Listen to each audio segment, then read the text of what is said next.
Boa noite. A greve dos servidores da Suframa completa quase um mês e começa a provocar prejuízos para o comércio e indústria da Zona Franca de Manaus. Mais de 20 mil toneladas em mercadorias aguardam liberação. O pátio está lotado. No total, 22.460 toneladas de mercadorias esperam desembaraço para receber os incentivos fiscais que são oferecidos pela Zona Franca de Manaus.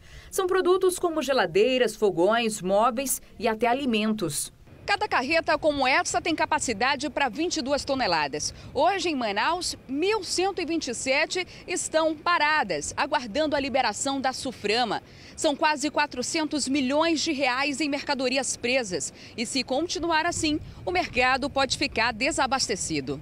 De acordo com o Sindicato das Empresas de Transporte de Cargas, esse prejuízo pode ter um efeito dominó. Essa carga não foi entregue nem à indústria, que por sua vez não produz. Se não produz, não vende.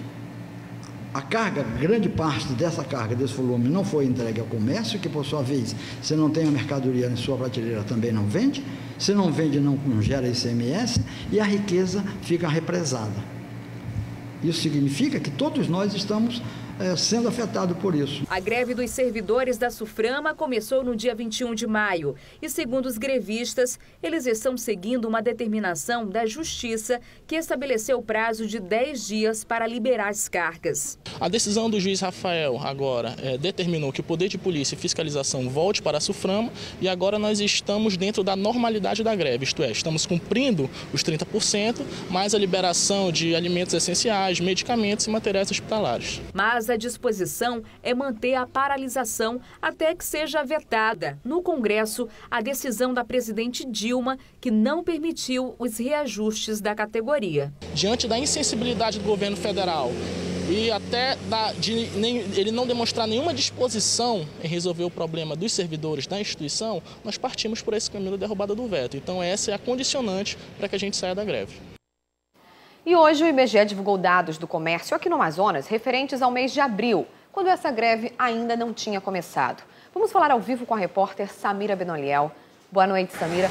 Como foi o desempenho? Algum sinal de melhora? Porque abril pode ser um parâmetro para a gente prever o que vem por aí, não é mesmo? Exatamente, Amanda. Muito boa noite para você. Olha, abril é um mês tradicionalmente de poucas vendas, impulsionado apenas pela Páscoa. Em abril, o comércio teve queda de menos 2,1% com relação ao mesmo período do ano passado. Foi o quinto mês seguido de queda, embora este mês tenha sido aquele que menos caiu. Agora a gente espera que a pesquisa do mês de maio, que deve ser mais positiva, já que tivemos aí o Dia das Mães, que é uma das datas mais importantes para o setor. A gente vai conversar agora com Elivaldo Lopes, economista. A greve influenciou nessa queda? Eu não acredito que é a maior razão dessa crise toda de consumo por parte da greve da Suframa, não. Acredito que isso é mais por conta da crise mesmo da economia no todo, não em função da greve da Suframa, até porque grande parte do pessoal da Suframa tem os seus salários, continuam consumindo e comprando. O problema é o pessoal que ficou numa faixa de 20 mil desemprego na Zona Franca de Manaus, nesses primeiros meses do ano. Isso trouxe uma consequência também para o varejo, com certeza. Entendi. E como é que é o impacto isso no dia a dia do consumidor? Olha, é o medo, né? É o medo.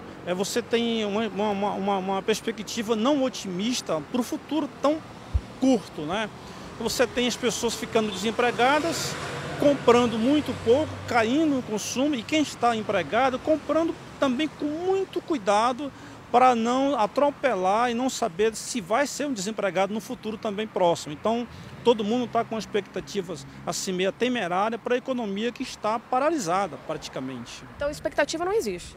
A expectativa, segundo os dados do governo, os indicadores da economia sinalizam que 2016 poderá ter alguma coisa nova, alguma coisa boa para a economia. Mas, no momento, o que está acontecendo é uma contração, tanto por parte da indústria, comércio, e isso traz para o varejo, e as famílias estão meio que com medo, estão consumindo o quê? Consumindo o básico, a alimentação, mas produtos, de uma forma geral, bem intermediários ou bem duráveis, realmente as pessoas estão com mais cuidados, com mais cautela, o que eu acho que isso é muito salutar. E qual é a orientação para as pessoas aí que estão realmente se privando de muitas coisas? Qual a orientação? Eu acho que as pessoas têm que manter cuidadosas, manter, evidentemente, que não vão parar de consumir, se puderem consumir, se tiverem necessidade, se tiverem possibilidade. Porque o comércio precisa estar em ebulição, vendendo, comprando, né? Isso faz parte da economia. O que não pode é as pessoas se atropelarem e passarem a comprar ou adquirir produtos sem a necessidade e sem condições para estabelecer um plano de pagamento que estejam confortável na sua economia, nas suas finanças. Quem tiver endividado? Quem tiver endividado, procurar renegociar suas dívidas com as lojas ou com o CDL ou com alguém que seja, que as instituições, Serasa e tudo mais, para fazer com que o seu nome esteja apto dentro da sua normalidade como consumidor, continuar comprando, mas dentro de uma programação razoável e confortável para ela, não de forma irresponsável, né? Ok, muito obrigada. Amanda, volto com você. Obrigada, Samira. Então, consumo de forma consciente. E foi enterrada hoje à tarde a jovem de 24 anos que foi morta no início da noite de ontem no bairro Jorge Teixeira. Ela estava num carro com a família, seguindo para a igreja, quando foi atingida por um assaltante com um tiro e morreu na frente do marido e dos filhos. A dona de casa, Dayana Pedrosa Lima, de 24 anos, foi morta vítima de uma bala perdida na noite desta segunda-feira, na Avenida Brigadeiro Hilário Gurjão, no bairro Jorge Teixeira, zona leste de Manaus. O empresário Tiago Brito, marido de Dayana, estava dirigindo o carro da família, acompanhado da mulher e dos filhos, e iria deixar sua mãe na igreja, quando notou a presença de 3 homens correndo no meio da rua. Eles tinham acabado de assaltar um mercadinho ao lado da igreja. Eu ia deixar minha mãe na igreja. Quando eu olhei, o cara falou, pega ladrão, eu vi um assalto. Aí eu, mãe, não vou parar para deixar a senhora, tá tendo assalto, passei direto. No que eu passei direto, um dos ladrões correu para a rua. Aí eu pisei no freio para não atropelar. Aí o outro pegou e deu um tiro no peito da minha mulher. Eu olhei para trás. Mãe, pegou nos meus filhos. Aí a mãe, não, meu filho e seus filhos estão bem. Aí ela olhou pra minha mulher, amor, pegou no meu peito, amor, eu tô morrendo, cuida dos meus filhos. Aí eu saí desesperado pro platão, aí eu não vi nada, mais nada. Aí quando chegou lá, ela chegou morta já. A Delegacia Especializada em Homicídios e Sequestros continua investigando o caso. O corpo de Dayana foi enterrado hoje à tarde. A dona de casa deixou 2 filhos, um menino de 2 anos e uma menina de 4. Foi muito triste. Ela me deixou com 2 meninos. Eu só quero justiça, simplesmente isso, que eles acabaram com uma família que era tão feliz. Acabaram com uma família. Acabaram com a vida dos meus filhos, com a minha vida.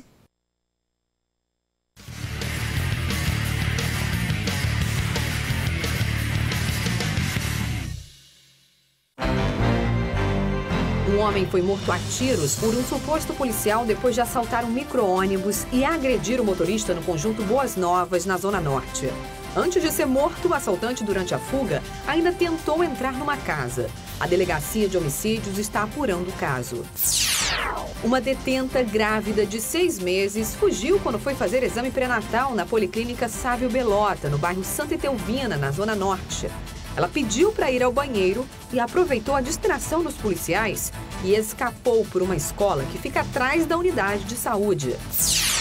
Mais de 200 quilos de carne de animais silvestres foram apreendidos hoje pela Polícia Militar do município de Lábrea. A venda desse tipo de produto é proibida e o dono da mercadoria foi autuado por crime ambiental. A Secretaria de Segurança Pública quer que as câmeras de segurança particulares façam parte do sistema de monitoramento do Centro Integrado de Operações, o CIOPS. Isso ajudaria no combate aos crimes, que ganhou hoje o reforço de mais de 200 novas viaturas. Os novos carros vão ser usados no trabalho de policiamento na capital e no interior. São 212 viaturas que vão ser integradas à frota, que já conta com mais de 500 em circulação. Segundo o secretário de Segurança, elas vão reforçar o trabalho de combate à criminalidade. Nesse sentido, Sérgio Fontes voltou a falar sobre a proposta de integrar as câmeras de segurança particulares ao Centro Integrado de Operações, uma ideia já discutida há vários anos, mas que encontra resistência dos empresários com relação aos custos do projeto. Agora seria até um reforço no monitoramento. Nós temos poucas câmaras para uma cidade de 2 milhões de habitantes. Pretendemos, com a economia que nós estamos fazendo com carros, estamos alugando carros mais baratos, estamos revendo o contrato, baixando em torno de 20% dos contratos, investir e aumentar um pouco mais o nosso parque de câmeras públicas. Mas, se a gente puder agregar câmeras privadas, nós vamos ter um ganho muito grande para a segurança pública.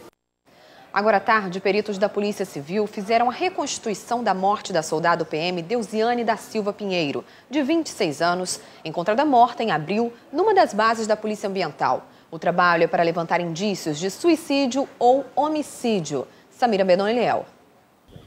A reconstituição começou por volta das 4 horas da tarde desta terça-feira. Só a advogada e a irmã da PM, Deusiane Pinheiro Silva, morta no dia 1º de abril na base do Batalhão da Polícia Ambiental, pôde acompanhar a perícia. E os familiares e amigos vieram para cá para frente junto com a imprensa, na verdade, para protestar. A mãe não acredita na versão de que a Deusiane teria cometido suicídio. Por quê?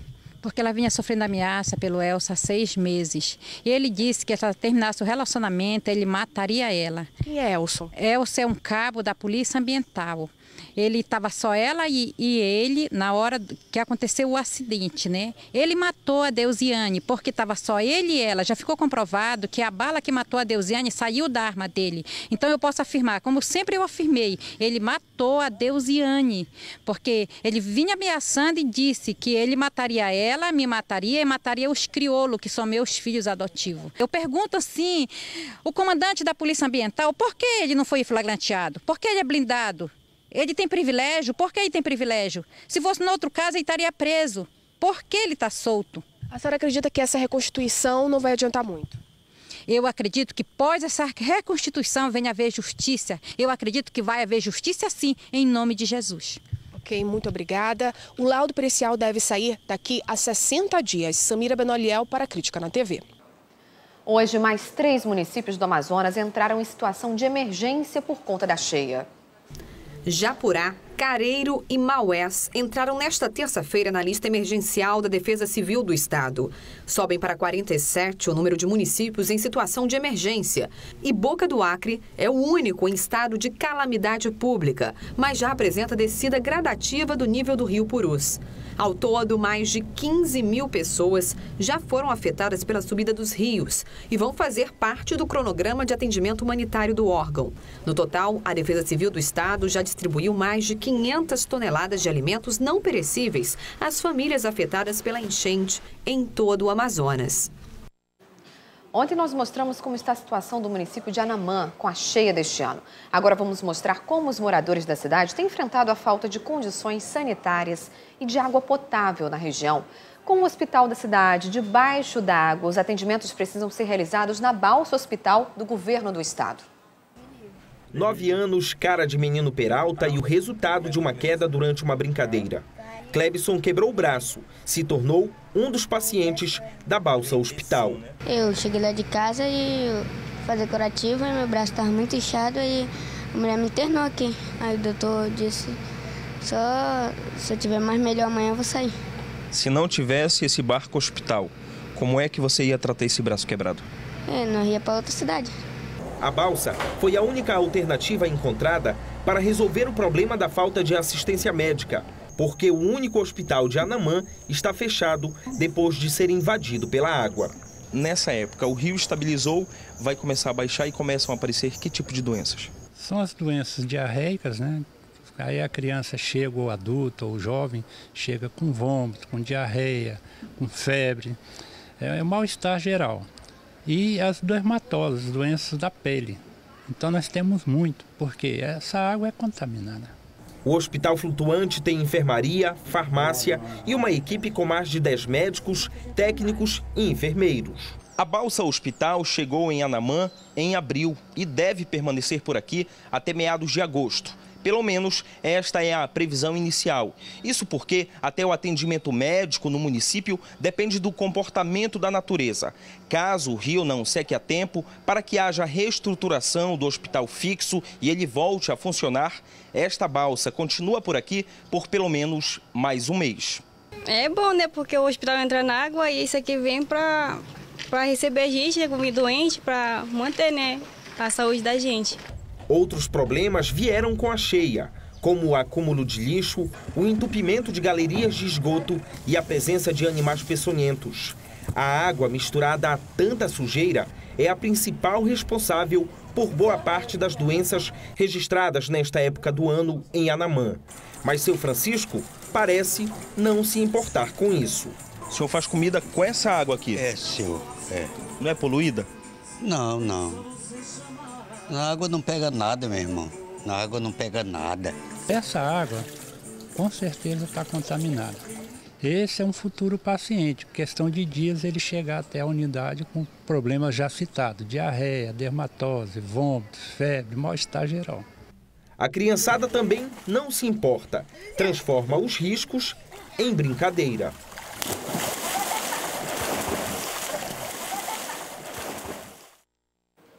E a subida das águas continua causando transtornos também em Manaus. No Igarapé do Cachoeira Grande, bairro São Jorge, zona oeste da cidade, o lixo tem se acumulado próximo à ponte Engenheiro Lopes Braga, mais conhecida como Ponte do São Jorge. E quem sofre são os moradores da área. Quem entra na Avenida São Jorge vê de longe a quantidade de lixo acumulada no Igarapé e nem precisa chegar perto para sentir o mau cheiro. É insuportável esse cheiro aqui. Aqui é possível encontrar um pouco de tudo, cenário que se repete a cada cheia. Agora esse lixo, ele vem... Da Alvorada, tudo vem. Vem daí tudinho de baixo. Ele vem sendo trazido pela correnteza. É, pela correnteza. É, seu Antônio, esse lixo vem de bem longe. Segundo a Secretaria Municipal de Limpeza Pública, o lixo sai da nascente do Igarapé do Mindu, no bairro Cidade de Deus. É um lixo horrível, porque ele vai para passar, ele não passa no Igarapé, e aí vai juntando, todo que chega, vai só tumultuando, entendeu? A Semusp já começou a limpar a área. Os trabalhos iniciaram na semana passada. Até agora, cerca de 17 toneladas de resíduos já foram retiradas. Mas segundo quem vive ao lado do perigo e sofre com os alagamentos, não é só o lixo que precisa ser retirado da área. A cada subida das águas aumenta a atenção dos moradores desse lado da ponte do São Jorge. Eles já deveriam ter sido retirados aqui pelo Prosaminho, que não aconteceu. E por isso, conviver aqui está cada vez mais difícil. Cada vez mais difícil. Porque eles falam que vão tirar a gente, não tiram. Tá aí. A minha casa ali, a ponte está toda dentro d'água, a minha casa também. Cadastraram, já está com 3 semanas, vai até agora nada, não tem... Nem auxílio aluguel, nem nada. Aluguel, nada. Nós entramos em contato com a assessoria do Prosamin, que informou que a área do Igarapé Cachoeira Grande, no São Jorge, foi uma área financiada pela Caixa Econômica Federal e é de responsabilidade da Secretaria de Infraestrutura. A CEINFRA informou que todos os imóveis situados na área de influência da obra e devidamente cadastrados serão desapropriados e retirados dentro de um cronograma pré-estabelecido. E a retirada dos imóveis remanescentes será feita de acordo com a chegada das máquinas ao local. E moradores fecharam o trânsito e fizeram manifestação na Ponte de Educandos, no centro da cidade. A movimentação começou por volta das 5 da tarde. Os moradores tocaram fogo em pneus e madeira e impediram a passagem dos carros. O protesto foi porque eles querem madeira para enfrentar a cheia, que atinge a bacia de Educandos, na zona sul da cidade. A polícia teve trabalho para liberar a área. Agora há pouco, os bombeiros chegaram ao local e os agentes do Manaus Trans já estão liberando o trânsito. Um novo tipo de vírus que causa diarreia em crianças e paralisia temporária das pernas foi descoberto por uma pesquisadora da Fundação Oswaldo Cruz. A exemplo dos outros vírus, a doença é comum de áreas de risco e, se não for tratada a tempo, pode até levar à morte. O estudo coletou 1.500 amostras de fezes de crianças com idade entre 0 e 5 anos. Elas estavam internadas entre os anos de 2007 e 2009 nos hospitais João Lúcio e Pandacodajás. A descoberta surgiu a partir de um estudo sobre quais vírus e bactérias atingiam crianças que moram em áreas como essas, onde a água é completamente poluída. Nos laboratórios da Fiocruz, a pesquisa descobriu o geminocirculavírus, que, se não for tratado, pode até causar a morte da criança. Por exemplo, rotavírus você tem 25% de incidência na população infantil. Esse vírus, só 1%. O problema é que ele agrava mais que o rotavírus. E o agravamento dele é justamente a paralisia dos membros inferiores e encefalite, que, se não bem cuidado, pode levar à morte. A pesquisadora já trabalha numa forma para fornecer um diagnóstico rápido da doença. É um kit de diagnóstico, então, para poder identificar esse vírus. Então, a gente está fazendo pesquisas agora voltadas a esse kit, é um kit de lateral flu, que é como um teste de gravidez, mas com esse vírus, para, na realidade, proporcionar ao SUS, né, esse diagnóstico rápido. E aí dá para mudar o tratamento justamente das crianças que tiverem acometidas por esse vírus. Independentemente dos estudos, os pais não devem relaxar nos cuidados com a água, como faz Dona Iracema, que se orgulha dos 4 netos nunca terem tido diarreia, mesmo morando em uma área de risco. Toda vez aqui dentro de casa é tudo fervido, é tudo na hora certa para eles. A Fundação de Vigilância em Saúde informou que conhece o estudo, mas que o vírus descoberto não tem doença comprovadamente associada a ele. É uma informação nova que precisa ser considerada com cautela, porque necessita de estudos mais aprofundados. A Fundação garante ainda que vem mantendo o monitoramento dos casos de diarreia que ocorrem na capital e no interior, assim como os casos de paralisia flácida aguda em menores de 15 anos. O Ministério Público do Amazonas investiga o enriquecimento patrimonial de 6 deputados estaduais eleitos no ano passado. Em um dos casos, a fortuna do parlamentar triplicou em apenas 6 meses. Sobre esse assunto, a gente conversa com a Samira Benoliel. Samira, que deputados são esses e como estão as investigações? Amanda, o Ministério Público está investigando o enriquecimento patrimonial dos deputados Augusto Ferraz, do DEM, Sidney Leite, do PROS e Bi Garcia, do PSDB. No caso dos deputados Augusto Ferraz e Sidney Leite, foram instaurados dois procedimentos preparatórios, que são aquelas investigações iniciais que podem resultar em inquéritos civis ou ações civis públicas. O deputado Augusto Ferraz foi o que mais prosperou em 6 meses, aumentando seu patrimônio em 170%. Já Sidney Leite aumentou em 9%. Diante disso, a promotoria resolveu apurar um eventual ato de improbidade administrativa, que prevê enriquecimento de forma desproporcional durante o exercício de deputado estadual. Na investigação, a promotora Neide Regina Trindade cobra cópias da declaração de bens encaminhadas por Ferraz e Sidney Leite antes da posse. Também será feito um levantamento das empresas que eles são sócios. A promotora também pediu a quebra de sigilo fiscal, primeiro o bancário, depois, se necessário, as contas das empresas que ele é sócio. O promotor Edilson Queiroz Martins abriu inquérito civil para investigar a irregularidade no enriquecimento do deputado Bi Garcia. Ele também terá que comprovar a veracidade da aquisição lícita de bens. O deputado Bi Garcia avaliou a ação com naturalidade, já que o MP é um órgão de controle externo, disse ele. Sidney Leite negou ter aumentado os bens dessa forma e disse que toda a documentação retificadora já foi entregue. Já o deputado Augusto Ferraz, não conseguimos contato. Outros 3 deputados também devem ser alvos de investigação: Sinésio Campos, do PT, Sabá Reis, do PR e Adjuto Afonso, do PP. Amanda. Obrigada, Samira, pelas informações. E, finalmente, os clubes de futebol do Amazonas devem receber a verba do governo do estado. A informação foi confirmada pelo presidente da Associação de Clubes Profissionais do Amazonas. Foi resolvido de uma forma amigável, justa, entendeu? E vai ser tudo desenrolado. E eu acho que, pelas palavras que a gente teve ali há pouco, até sexta-feira, finalmente, os recursos chegam aos cofres dos clubes para sanear todas as dívidas que tiveram, toda essa cota de apoio e, quem sabe, fazer o ano que vem um negócio melhor, foi o que a gente falou com ele. E tem fenômeno das lutas em preparação para o Sul-Americano de Jiu-Jitsu, que acontece no próximo fim de semana em Belém, no Pará.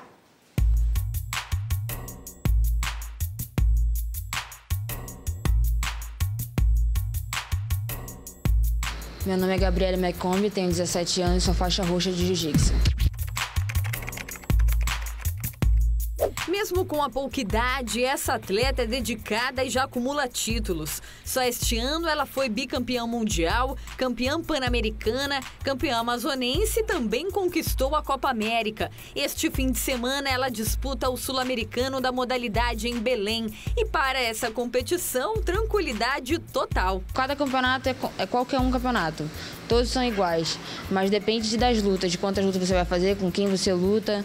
Então, eu já conheço minha adversária, vou fazer a minha estratégia de jogo normal e seja o que Deus quiser, né? Seja naquele momento tenso da competição ou até durante um treino, hora de aprender, naquele momento da instrução. E quem sabe, numa conversa informal, coisa de amiga, sabe? Naquele cuidado uma com a outra. A Gabriela conta com o apoio de uma pessoa muito especial na vida dela. É a Andréia. Olha só por quê. Os pais dela me criaram, meus pais faleceram, então desde então moro com ela. Com 7 anos de idade ela me apresentou o jiu-jitsu, no ano que ia fazer 8 anos. Se ela não tivesse me apresentado o jiu-jitsu, eu não estaria hoje aqui.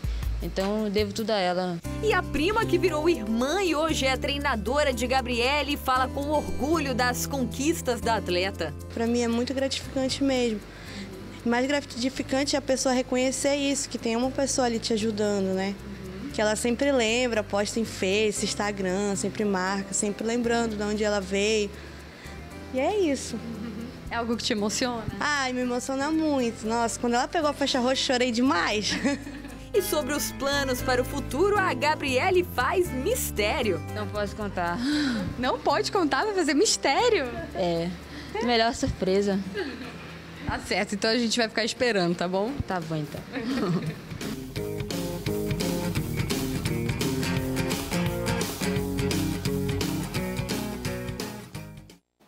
Muito boa sorte para a Gabriele. E as mulheres que dirigem, muitas vezes, são alvo de piadas de outros motoristas. Com certeza você já viu alguma. Isso pode até gerar um trauma. Por esse e outros motivos, muitas não querem ou têm medo de dirigir.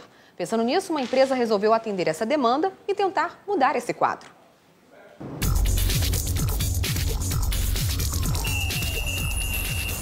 Não é novidade para ninguém que dirigir em Manaus está cada vez mais difícil. Mas quem está mais preparado para enfrentar todo esse trânsito? O homem ou a mulher? A mulher é mais atenciosa, respeita mais a faixa de pedestre. Eu, por exemplo, sou assim. Até eles assumem que elas dirigem melhor. A mulher dirige com mais cautela, né? O homem, às vezes, é meio imprudente, mas a mulher dirige com mais cautela. O homem até dirige bem, mas vive com pressa e a pressa, às vezes, acaba atrapalhando. A mulher tem uma certa vantagem, né?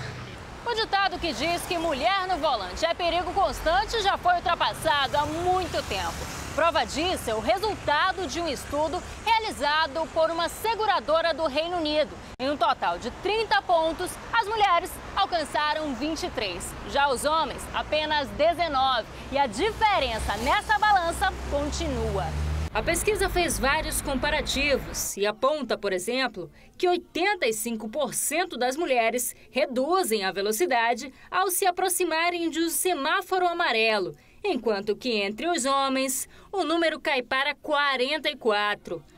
Quando o critério é o uso dos retrovisores, a variação continua de 79% para 46%. Mesmo com os números a favor das mulheres, ainda tem muitas motoristas habilitadas que têm medo de dirigir. É o caso da dona Rosário. Faz 13 anos que ela tirou a carteira, mas sempre dependeu de alguém para sair de casa. Eu tô com o carro na garagem, olho pro carro, o carro olha para mim. Aí eu quero sair para fazer minhas compras, né? Eu tenho uma casa no ramal do Paricatuba que eu estou construindo. Quero passar final de semana na minha casa com meu esposo. E eu não aceito essas condições. Estou com o carro e não estou conseguindo sair para dirigir. Pensando nessa demanda, LG resolveu abrir uma franquia especializada em atender mulheres com esse problema. É um centro de treinamento específico para mulheres habilitadas, né, que por algum motivo não estão dirigindo, seja falta de prática, segurança, algum tipo de fobia. A Aqui, elas recebem até atendimento psicológico, se necessário. A minha parte é dar esse suporte emocional para esse aluno. Geralmente a gente fala de pensamentos distorcidos ou pensamentos disfuncionais. São aqueles pensamentos de, não vou conseguir, dirigir não é para mim. Então a gente começa a atuar na questão também da autoestima, fazendo essa aluna perceber que todo início, não só para dirigir, mas qualquer situação da nossa vida, todo início é um pouco mais difícil. Dona Alice já está na sua última aula. Agora está muito mais confiante. Iniciei no começo de abril, né?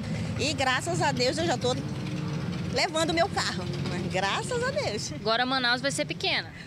A Manaus vai ser pequena. Já tenho que procurar as estradas. E olha só, a concessionária Manaus Ambiental foi multada em R$ 820 mil pela Agência Reguladora dos Serviços Públicos concedidos à Arsan.